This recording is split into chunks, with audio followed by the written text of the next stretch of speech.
Iran America युद्ध में America की हालत पर एक फ़िल्म का गाना बहुत सटीक बैठता है।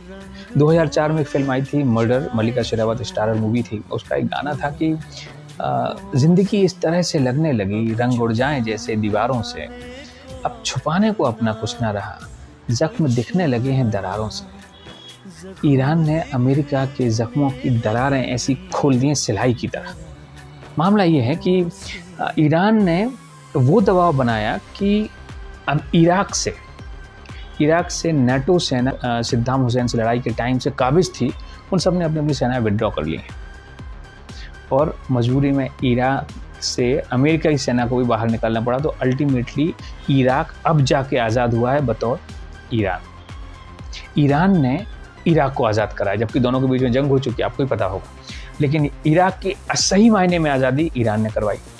दूसरा मामला ये है कि नाटो कंट्रीज़ ट्रंप से बहुत नाराज़ हैं, इसलिए क्योंकि ईरान से युद्ध करने के पहले, शुरू करने के पहले उन्होंने नाटो कंट्रीज से कोई भी सलाह मशवरा नहीं किया। तो जैसे युद्ध शुरू हुआ, आपने देखा होगा कि Britain, Spain, Italy, French, German के कई नेता जो राष्ट्राध्यक्ष उन सब ने इसका विरोध किया कि आपने एक बार पूछा तो होता कि ये लड़ाई शुरू करने के पहले। तो जब आप हॉर्मुज़ में जाके आप फंस गए तो आप कह रहे हैं कि हॉर्मुज़ खुलवाने के लिए आप हमारी मदद कीजिए। तो हम आपके इशारों पर नाचने वाले कठपुतली नहीं हैं, हम मित्र राष्ट्र हैं, गुलाम राष्ट्र नहीं है। तो सब ने अमेरिका को आंखें दिखाने शुरू कर दी। और आज मामला ये है कि जो यूरोपियन कंट्रीज़ अमेरिका के बिना कुछ सोच भी नहीं पाते थे, उसके अंदर इतने चंगुल में फंसे हुए थे, आज ईरान की वजह से, उसकी दी हुई हिम्मत की वजह से आज यूरोपियन कंट्रीज़ अपनी खुद की संप्रभुता के बारे में सोच रहे हैं कि हमारी के गुलाम नहीं है। और वो आज चीन और रूस की तरफ देख रहे हैं, नई दुनिया की तरफ देख रहे हैं, जो बिना अमेरिका के कैसे संभव है।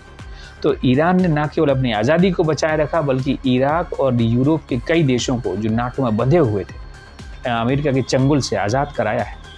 तो इसके लिए तो इन सभी राष्ट्रों के अध्यक्षों को अपनी अपनी संसद में ईरान के प्रति धन्यवाद प्रस्ताव पारित करना चाहिए और ईरान को सार्वजनिक रूप से थैंक यू बोलना चाहिए।